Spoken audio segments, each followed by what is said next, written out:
Hello friends. तो आज मैं आपके सामने इन कुछ प्लांट्स के बारे में डिस्कशन करना चाहूँगा। इनके फ्लोरल कैरेक्टर्स क्या हैं, इनके वेजिटेटिव कैरेक्टर्स क्या हैं, फाइनली दोनों को स्टडी करके कंक्लूजिंग पॉइंट क्या है कि किस फैमिली से बिलोंग करते हैं, इकोनॉमिक इंपॉर्टेंस क्या है, सब कुछ। तो ये जो आपको दो टिपिकल प्लांट्स दिख रहे हैं, इसको मैंने इस फील्ड से लिया है, आप दिखा सकते हो ज़रा। तो इनके बारे में हम थोड़ा जानते हैं। तो ये इसको कॉमनली वीट का प्लांट कहा जाता है और ये इसको मेनली ग्रास कहा जाता है यहाँ पर, बट ये एविना का प्लांट है, एविना sativa. I will be telling you about this. तो सबसे पहले हम इसके बारे में जानते हैं, दैट इज़ वीट का प्लांट। तो इसको हम बोटेनिकली बोलते हैं ट्रिटिकम एस्टिवम। अब ट्रिटिकम एस्टिवम क्यों? क्योंकि ये मॉडर्न वीट कहलाई जाती है और कुछ और स्पीशीज़ इसकी पाई जाती हैं। There is triticum durum, there is triticum aegilopoides extra. वो उसके बारे में हम बाद में डिस्कशन करेंगे कि वो सब क्या है। असल में इनकी प्लॉइडी नंबर पे इनको क्लासीफाई किया गया है। ये हेक्साप्लॉइड वीट होती है, डिप्लॉइड नहीं होती है, हेक्साप्लॉइड वीट होती है ट्रिटिकम एस्टिवम। तो इसके बारे में अगर मैंने बात करनी हो तो सबसे पहले फैमिली ग्रामिनी से बिलोंग करती है, फैमिली पोएसी भी जिसे हम बोलते हैं उससे बिलोंग करती है। इस प्लांट में जो आपका ये पूरा रीजन दिख रहा होगा नीचे से ऊपर तक, ये इसका वेजिटेटिव रीजन है और इसकी ये जो इन्फ्लोरेसेंस है ऊपर, ये इसके फ्लोरल कैरेक्टर्स को डिस्क्राइब करेगी। ठीक है, तो ये प्लांट एक मोनोकॉट प्लांट है। मोनोकॉट प्लांट मैं इसको इस बेसिस पे कह रहा हूँ क्योंकि इसके लीफ की अगर आप अच्छे से देखोगे तो ये लीफ जो है आपको इसमें पैरेलल वेनेशन देखने को मिलेगी। एक मैन मिडरिब यहाँ से आपको दिखाई दे रही है, उसी के पैरेलल सारी वीनलेट्स जा रही हैं। That's why it is a monocot plant. तो फैमिली पोएसी एक मोनोकॉट फैमिली होती है, उसी के बारे में आज हम जानेंगे। सबसे पहले अगर मैं इसके अपर पोर्शन की बात करूँ, जो कि इसकी इन्फ्लोरेसेंस है, जहाँ पर इसके फ्लावर्स बोर्न है और आगे जाकर फ्रूट भी यहीं पे आएगा। इस इन्फ्लोरेसेंस ये रेसिमोज टाइप की इन्फ्लोरेसेंस होती है। कहने का मतलब यहाँ पर जो एपेक्स होती है, हालांकि इसमें एपिकल ग्रोथ, एपिकल बड की ग्रोथ सप्रेस हो जाती है जब पूरी इन्फ्लोरेसेंस खिल जाती है, लेकिन एपिकल बड परसिस्ट करता है और इसमें आपके पास बेसिपिटल अरेंजमेंट ऑफ ओपनिंग होती है। तो दैट्स वाई इसको हम रेसिमोज कैटेगरी में रखते हैं। रेसिमोज में भी देखा जाए तो एक कंपाउंड रेसिमोज की कैटेगरी में आते हैं और स्पेशल फीचर है फैमिली पोएसी का, इसको हम बोलते हैं स्पाइक ऑफ स्पाइकलेट। इसके लिए मैं इसको काट लेता हूँ और सबसे पहले हम इसी इन्फ्लोरेसेंस के बारे में अच्छे से डिस्कस करेंगे। इस इन्फ्लोरेसेंस की बात अगर करें तो ये जो स्टाक है नीचे से, ये इसके बीच में से गुजर रही है, पूरे फ्लावर्स के बीच में से। ये फ्लोरल एक्सिस है इसकी, जिसे हम पेडंकल भी कहते हैं। अब यहाँ पर मैं आपको कहूँगा कि स्पाइकलेट क्यों है। सबसे पहली बात, हम स्पाइक किसको बोलते हैं? स्पाइक बोलते हैं एक ऐसी इन्फ्लोरेसेंस को जहाँ पर जिसमें फ्लावर सेसाइल होते हैं और रेसिमोज पैटर्न में होते हैं, उसको हम स्पाइक बोलते हैं। अब मैंने इसको बताया this is spike of spikelet. Spikelet का मतलब है कि एक छोटा सा ऐसा यूनिट हो इस इन्फ्लोरेसेंस में जो खुद भी एक स्पाइक हो और वो सारे के सारे स्पाइक्स एक स्पाइक की अरेंजमेंट में हो, तो उसको हम स्पाइक ऑफ स्पाइकलेट इन्फ्लोरेसेंस कहते हैं या कंपाउंड स्पाइक भी कह देते हैं नॉर्मली। तो अगर मैं देखूं तो यहाँ पर आपने इस एक ग्रुप को अगर देखना हो, देखिए इसको मैं अगर एक को उठा रहा हूँ तो ये देखिए यहाँ पर 3 फ्लोरेट्स आ रहे हैं। ये तीनों, इनमें कोई बेस वो पेडिसल नहीं है, तो ये सेसाइल फ्लावर्स हैं, तो एक स्पाइक बना रहे हैं। ये देखिए मैं इसको लूँ तो ये भी एक स्पाइक बना रहा है। तो यहाँ पर ये अल्टरनेटली होते हैं इन बेसिपिटल अरेंजमेंट, आप देख सकते हो अल्टरनेट अरेंजमेंट है। ये जो आपको दिख रही है जिगजैग लाइनिंग जैसी, ये इनकी पेडंकल होती है, फ्लोरल एक्सिस होती है, इसको रैकिस कहा जाता है। और ये जो दूसरे फ्लोरेट्स हैं, ये इनकी जो ये एक्सिस है जहाँ पे आपको नीचे दिख रही होगी, ये जो मेन एक्सिस है इसको राइकिलिया कहा जाता है।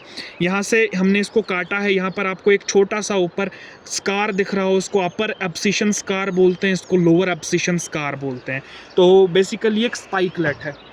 अब जो मैंने ये वाली वैरायटी ली है एस्टिवम की, ट्रिटिकम एस्टिवम की, इसमें मेनली 3 फ्लोरेट्स देखने को मिल रहे हैं, लेकिन मोस्ट ऑफ द जो वैरायटीज़ होती हैं उनमें आपको पास 5-6 वेरी करता है नंबर।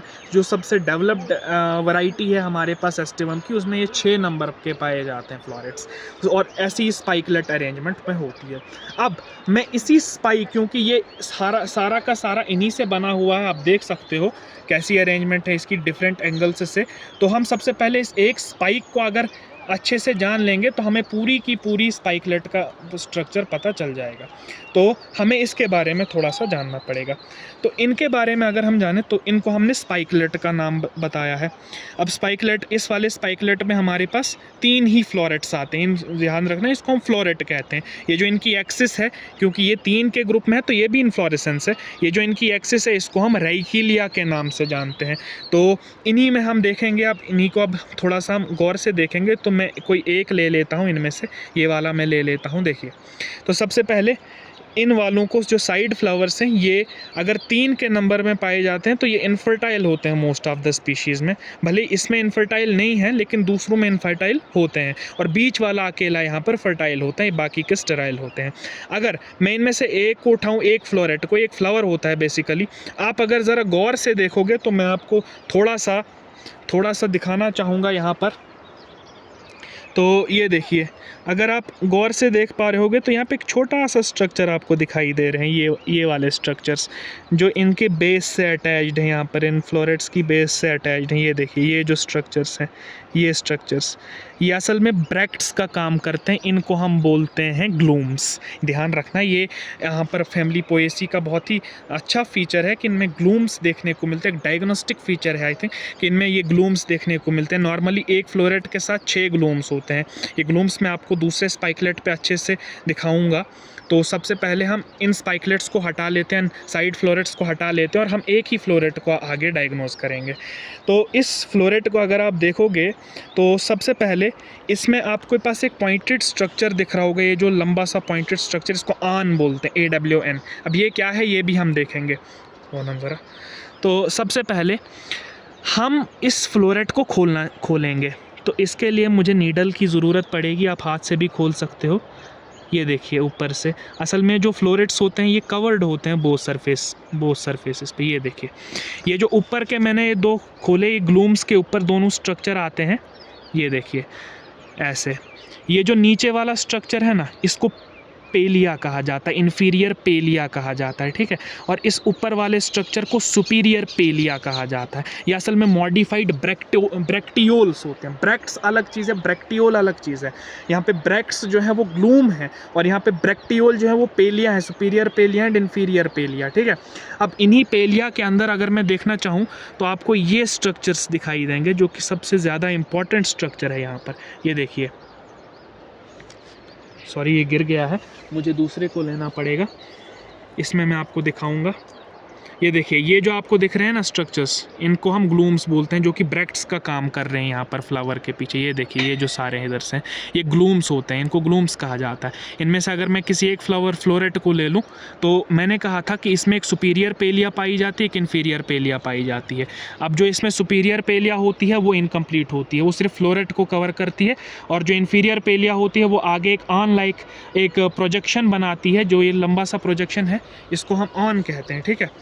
तो इसको जब मैं खोलूँगा अंदर से तो आपको देखिए यहाँ पर अब आपको स्ट्रक्चर्स दिखाई देंगे। ये आपको एक टिपिकल फ्लावर जैसा होता है ना, ये अब खाली है, इसको मैं फेंक सकता हूँ, वैसा स्ट्रक्चर यहाँ पे दिखाई देगा।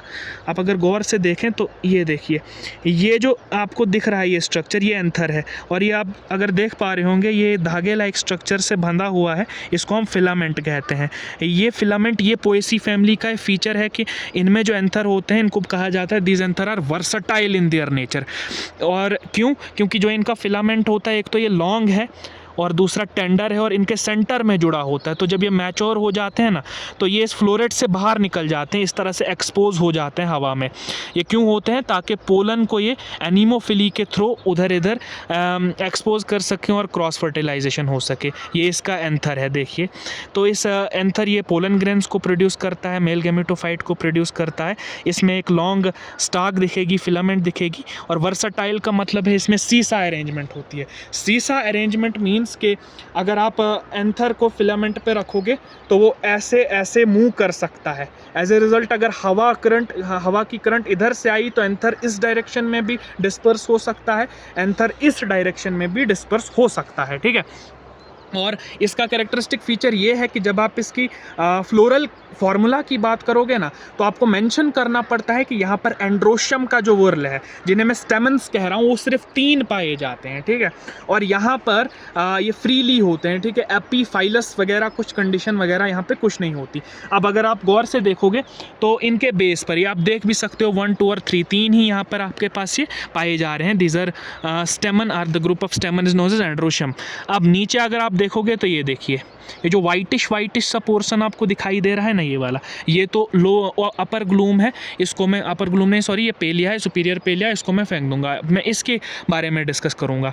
ये देखिए, ये जो आपको यहाँ पर फेदर लाइक स्ट्रक्चर दिखाई दे रहा है ना, इसमें ये फेदरी, इसको कहा जाता है feathery stigma of the family Poaceae. जितने भी फैमिली पोएसी के मेंबर्स हैं उनमें ये फेदरी स्टिग्मा पाया जाता है।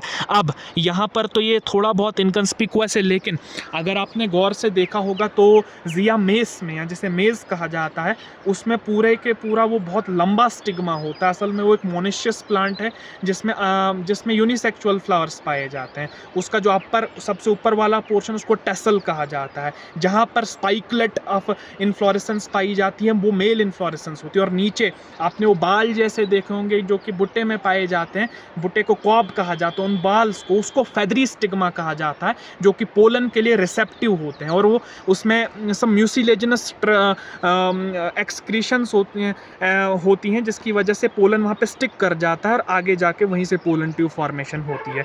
अब वैसा ही फीचर यहाँ पे भी है कि जैसी फेदरी स्टिग्मा वहाँ पे है वैसी यहाँ पे भी। फ़र्क कितना है कि यहाँ पे बहुत छोटी है। इसके नीचे आप अगर देखना चाहो, ये जो आपको 2 सफ़ेद से पोर्शंस दिखाई दे रहे हैं, इनको, ये बहुत ही इंपॉर्टेंट स्ट्रक्चर से, इनको लॉडिक्यूलस कहा जाता है। अब लॉडिक्यूलस का फंक्शन क्या है? असल में बेसिकली हमें पता है कि फ्लावर में सेपल्स होते हैं, पेटल्स होते हैं, जिन्हें कैलिक्स कोरोला के वोर्ल में कहा जाता है, ठीक है। अब हमें पता है कि मोनोकॉट फैमिली जो भी होगी उसमें सेपल और टेपल्स नहीं होते, उसमें सेपल्स और पेटल्स नहीं होते, वो दोनों फ्यूजन स्ट्रक्चर बनाते हैं और फ्यूज करके जो एक नया स्ट्रक्चर बनता है उसको हम टेपल बोलते हैं। टेपल के वोर्ल को हम पेरियंथ बोलते हैं। तो मोनोकॉट्स में वो पेरियंथ पाया जाता है, यहाँ पर आपके पास कोई सेपल पेटल नहीं पाई जाती। तो यहाँ पर फैमिली पोएसी में जो टेपल को डिस्क्राइब कर रहा है स्ट्रक्चर या पेरियंथ, वो ये 2 लॉडिक्यूलस स्ट्रक्चर्स हैं। असल में ये रिड्यूस्ड टेपल्स होते हैं। ये जो 2 सफ़ेद लॉडिक्यूलस, इनको हमने फ्लोरल फार्मूला में भी लॉडिक्यूल्स के फॉर्म में डिस्क्राइब करना होता है। और इनका नंबर 2 है, देखिए 1 और 2। अब इस 2 नंबर की वजह से हम अगर इस फ्लावर को 2 बराबर हिस्सों में काटना चाहें तो एक ही प्लेन से काट सकते हैं जो कि सेंट्रल एक्सिस से पास है।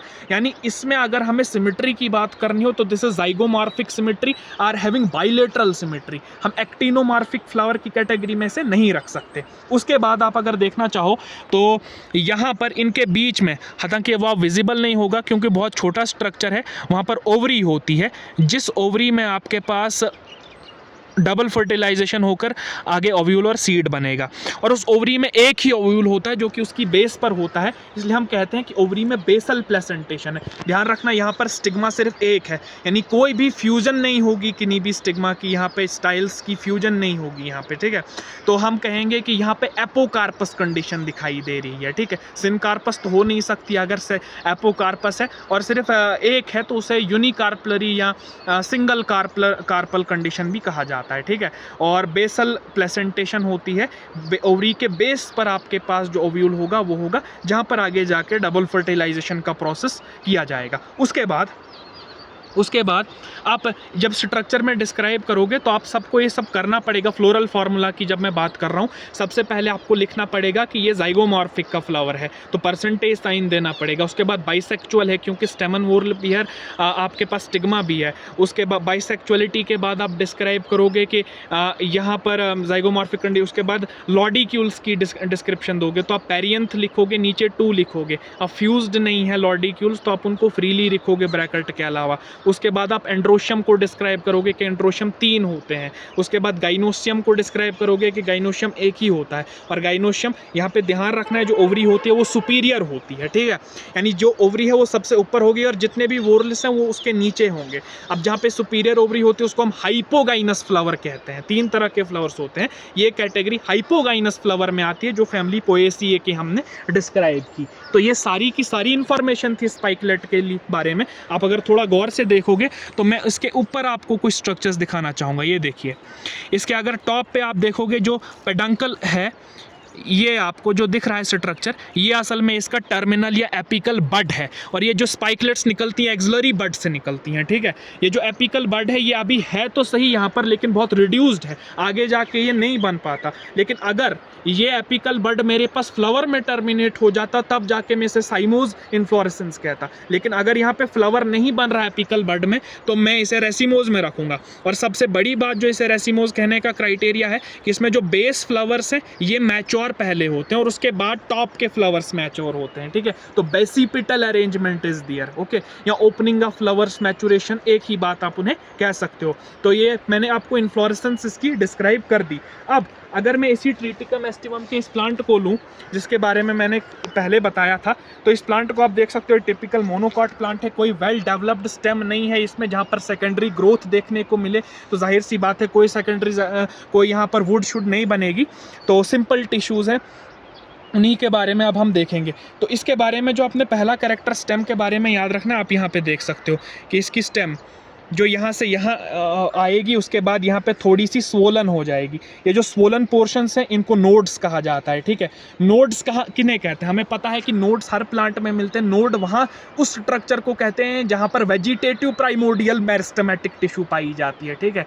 आगे जाकर जब हम हिस्टोजन थ्योरी के अंडर उसको पढ़ेंगे तो हमें पता चलेगा कि वहाँ से वेजिटेटिव प्राइमोर्डिया डेवलप होता है, फिर वहाँ से आगे कोई शूट डेवलप हो सकती है, या बेसिकली आपके पास कोई लीफ डेवलप हो सकती है, लीफ के ऊपर एक्सिलरी बड होगी, एक्सिलरी बड से फिर आगे जाके कुछ बन सकता है।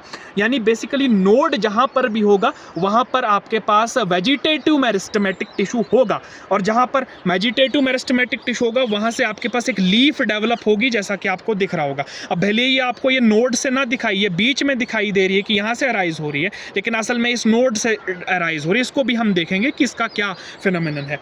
तो इस स्वोलन पोर्शन को हम नोड कहते हैं। इन दोनों नोड्स के बीच में जो पोर्शन है इसको हम इंटरनोडल पोर्शन बोलते हैं, ठीक है। तो अब मैं अगर इस स्टेम को काटना चाहूँ तो मैं आपको एक स्पेशल फीचर दिखाना चाहता हूँ यहाँ पर, जिसकी वजह से मैं इसको काट रहा हूँ। तो आप अगर थोड़ा सा यहाँ देखोगे तो इसकी स्टेम बाहर अंदर से जो होती है हॉलो होती है, खोखली होती है अंदर से, ठीक है। तो ऐसी स्टेम को जो अंदर से खोखली है, ठीक है, इसको हम फिस्ट्यूलर स्टेम बोलते हैं, which is again a diagnostic feature of the family Poaceae. Fistular stem भले ये कुछ में नहीं मिलती, जैसे मेज है, जैसे सेक्रमॉफिस नेरम है, उनमें ये फिस्ट्यूलर स्टेम नहीं मिलती, लेकिन यहाँ पर ओराइजा में, ट्रिटिकम एस्टिवम में, बॉक्टिकम में ये सब फिस्ट्यूलर स्टेम देखने को मिलती है। अब यहाँ पे बाहर से जो पेरिफ्लेयर रीजन है यहाँ पर कंडक्शन होती है, जाइलम एलिमेंट यहाँ पे पाया जाता है, फ्लोएम एलिमेंट यहाँ पे पाया जाता है। अब इसी फिस्ट्यूलर स्टेम के बाद हम अगर डिस्कस करना चाहें तो मैं आप इसके लीफ को डिस्कस करना चाहूँगा, ठीक है। इसके लीफ को अगर आप ज़रा गौर से देखोगे तो ये देखिए, इसके लीफ के दो पोर्शन होते हैं, एक होती है लीफ शीथ और एक होती है लीफ ब्लेड, या इसको लेमिना बोलते हैं। शीथ का मतलब है जो कवर करती है स्टेम को, असल में ये नोड से अराइज होती है क्योंकि यहाँ पर ही इसके मेरिस्टेमेटिक टिश्यू पाए जाते हैं। अगर मैं इसको खोलूँ, आप देखिए आराम से, तो मैं खोल कर डिस्क्राइब कर सकता हूँ कि ये जो असल में अराइज हुई है लीफ, ये आपके पास यहाँ नोड से अराइज हुई है। ये देखिए अच्छे से खुली नहीं है, लेकिन कोई नहीं, असल में ये यहाँ नोड से अराइज होती, ये देखिए इस नोड से अराइज होती है और ये इसके चारों तरफ लिपटी होती है कुछ आधी लेंथ तक, ठीक है। तो इसको लीफ शीथ कहा जाता है। लीफ शीथ का जो अंदर वाला सरफेस है ना, ये स्मूथ होता है, इसको ग्लैब्रस सरफेस बोलते हैं, और बाहर वाला सरफेस इसमें ट्राइकोम्स पाई जाती हैं, ठीक है। तो आगे जाके इसके लीफ की आपको कुछ और स्पेसिफिक फीचर्स पढ़ने हैं, उनको मैं थोड़ा सा डिस्कस करना चाहूँगा। तो ये जो लीफ है ये अराइज तो नोड से होती है, फिर पूरे इंटर नोड को ये शीथ से कवर करती है, और जिस डिस्टेंस पे ये सेपरेट होती है ना, इसको लेमिना कहा जाता है। यही फोटोसिंथेटिक मेन ऑर्गन होता है। इस लेमिना पे आप देखोगे तो पीछे की तरफ आपको ये दो पॉइंटेड जैसे स्ट्रक्चर्स दिख रहे होंगे, ये जो पीछे अराइज हुए हैं स्ट्रक्चर्स, इनको ऑरिकल्स कहा जाता है। या भाई ऑरिकल्स क्यों बनते हैं? ऑरिकल्स बनने का सिग्निफिकेंस ये है कि जब लीफ शीथ मुड़ती है तो यहाँ पर एक एंगल बनता है, जिस एंगल पे ये लीफ शीथ मुड़ती है, इस एंगल को हम अल्फ़ा से डिनोट करते हैं। इस अल्फ़ा के बनने की वजह से ये थोड़ी सी लीफ पीछे शिफ्ट कर दी चली जाती है, शिफ्ट हो जाती है मेनली, और इस शिफ्टिंग को हम ऑरिकुलर स्ट्रक्चर बोलते हैं। ज़्यादा इसका कोई सिग्निफिकेंस नहीं है। इस ऑरिकल को अगर मैं देखूं तो यहाँ पर अंदर से आपको एक मेम्ब्रेनस स्ट्रक्चर देखने को मिलेगा, ट्रांसपेरेंट मेम्ब्रेनस स्ट्रक्चर। ये देखिए, ये जो मेम्ब्रेनस स्ट्रक्चर है इसको लिग्यूल कहा जाता है मोस्टली। अब ये लिग्यूल मोस्टली डेसिकेशन में इसका रोल बताया जाता है कि डेसिकेशन से प्रिवेंट करता है। एक यूनिसेलुलर लेयर होती है, इसको अगर आप माइक्रोस्कोप के अंदर ऑब्जर्व करोगे तो आपको एक टिपिकल लीफ का स्ट्रक्चर, एक मोनोकॉट का अच्छे से डिस्क्राइब होगा अगर वेल स्टैंड आप प्रोसेस करोगे तो। ये आप, अगर मैं लीफ की बात करूँ, देखिए ये इसका एडेक्जियल सरफेस है ऊपर वाला, और इसके एबैक्सियल सरफेस है। अब यहाँ पर स्टोमेटा लगभग दोनों साइड से इक्वली डिस्ट्रीब्यूट होते हैं, इसलिए इसको आइसोबाइलेटरल लीफ बोलते हैं। यहाँ पर आप देखिए जो मेन वीन जा रही है, जहाँ पे जाइलरी एलिमेंट्स होते हैं, इसको मिडरिब कहा जाता है मोस्टली। यहाँ पैरेलल वेनेशन में तो कुछ नहीं कहा जाता है, क्योंकि इसी के पैरेलल साली वीन से जा रही होती है। यूनिकॉस्टेट पैरेलल वेनेशन है।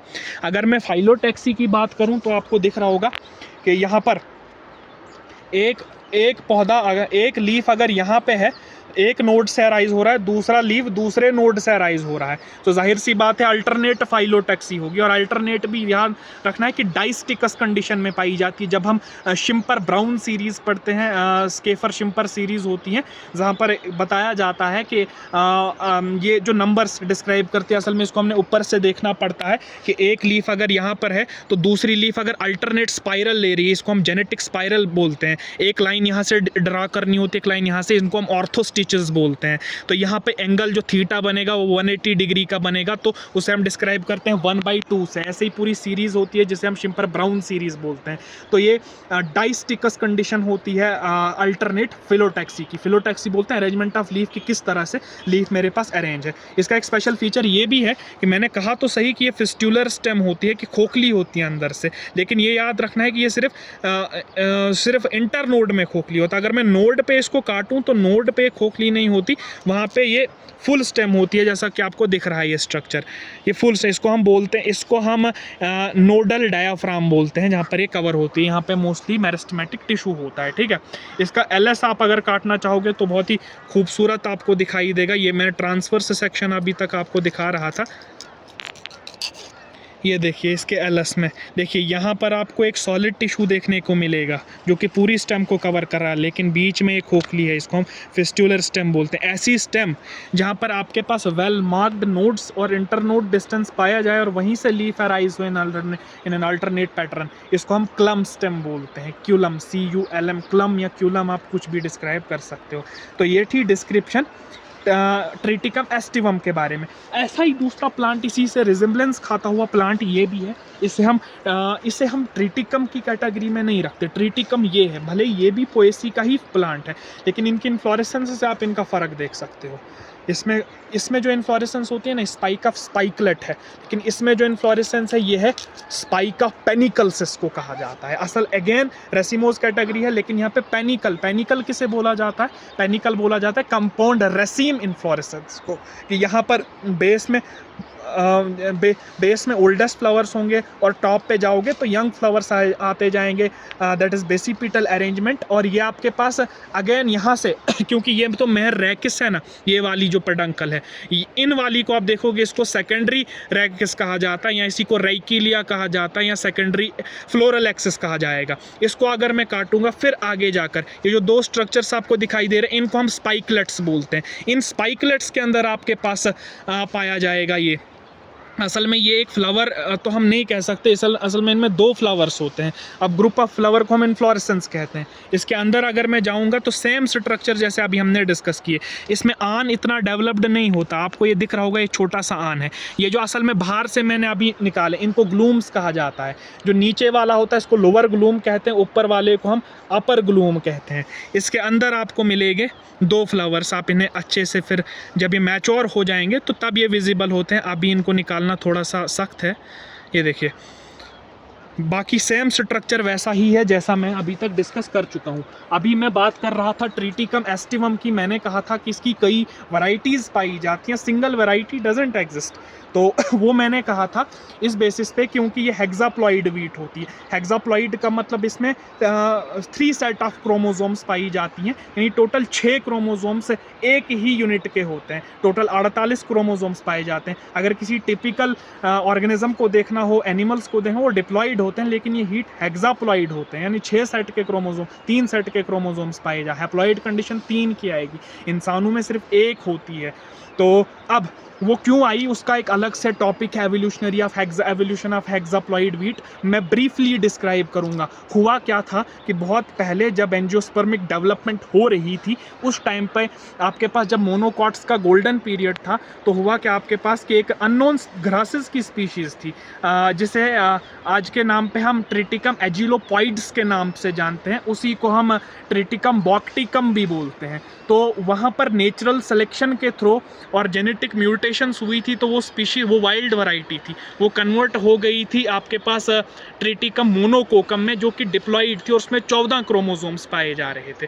अब जो ट्रिटिकम मोनोकोकम थी, इसकी क्रॉस हुई थी, क्रॉस फर्टिलाइजेशन हुई थी एक दूसरी स्पीशीज से। जाहिर रखना इनका जीनस एक था, लेकिन स्पीशीज अलग अलग थी। वो स्पीशीज अभी तक अननोन है, लेकिन मॉर्फोलॉजिकल स्ट्रक्चर्स ऑफ क्रोमोसोम को स्टडी करके ऐसा बताया जा सकता है प्लेनोटोलॉजिस्ट के थ्रू कि that species could most be probably it was aegilops speltoides. इन दोनों की जब क्रॉस हुई तो जो नई एक F1 generation, first filial generation बनी, वो स्टेराइल थी, क्योंकि हमें पता है कि दोनों अलग अलग स्पीशीज जब भी क्रॉस करेंगी, उनसे जो ऑफस्प्रिंग बनेगा वो फर्टाइल नहीं होगा, क्योंकि क्रोमोसोमल पेयरिंग अच्छे से नहीं हो सकती, तो मियोसिस नहीं हो पाती, तो गैमेटिक फ्यूजन, गैमीट बनना इम्पॉसिबल है। तो अब हुआ क्या कि उसको आगे बढ़ाने के लिए नेचुरल क्रोमोसोमल डबलिंग का एक प्रोसेस हुआ, जिसकी वजह से एक नई स्पीशीज बनी थी जिसे हम ट्रिटिकम टर्जिडम बोलते हैं, जिसमें 4 सेट ऑफ क्रोमोसोम्स पाए जाते थे। टेट्राप्लॉइड वीट थी। अब ट्रिटिकम टर्जिडम जो थी, ट्रिटिकम टर्जिडम की आगे क्रॉस वापस एक और स्पीशीज से हुई जिसे हम ट्रिटिकम टॉस्ची बोलते हैं। ये ट्रिटिकम टॉस्ची अगेन डिप्लॉइड थी। अब यहाँ पे 4 थे, ये 2 थे। जब दोनों फ्यूजन हुई तो F1 जनरेशन जो बनी वो अगेन स्टेराइल थी। क्यों थी? क्योंकि वहाँ पर तो स्ट्रक्चर्स पूरी अच्छे से पेयरिंग हुई नहीं। जब आपके पास ट्रिटिकम टॉस्ची के साथ फ्यूजन हुई तो आगे जाके जो फर्स्ट फीलियल जनरेशन में doubling of natural chromosomal doubling हुई, तो 3 से 6 बने। तो इसको हम जो हेक्साप्लॉइड वीट बनी आपके पास फर्स्ट, उसको हम ट्रिटिकम एस्टिवम बोलते हैं। और जाहिर सी बात है, इसको हम आज के ज़माने में वीट ब्रेड भी बोलते हैं, क्योंकि सबसे ज़्यादा यही प्रोड्यूसेबल है पूरे वर्ल्ड में, और इसी को हम खाते भी हैं ब्रेड की शेप में, जो कि हेक्साप्लॉइड वीट होती है। और जाहिर सी बात है, इसने अपने अंदर बहुत सारे कैरेक्टर्स छुपाए हुए रखी है, क्योंकि हर एक वैरायटी के कैरेक्टर्स को अपने अंदर लाया है इसने। अब यहाँ पे कंसेप्ट आता है होमोलोगस क्रोमोसोम्स का, होमियोलोगस क्रोमोसोम का, डिप्लोटाइजेशन कंसेप्ट का, डाइकैरियोटाइजेशन का, वो सब बहुत लंबा हो जाएगा। आज के लिए मैं यहीं पे आपसे रुखसती लेना चाहूँगा। शुक्रिया।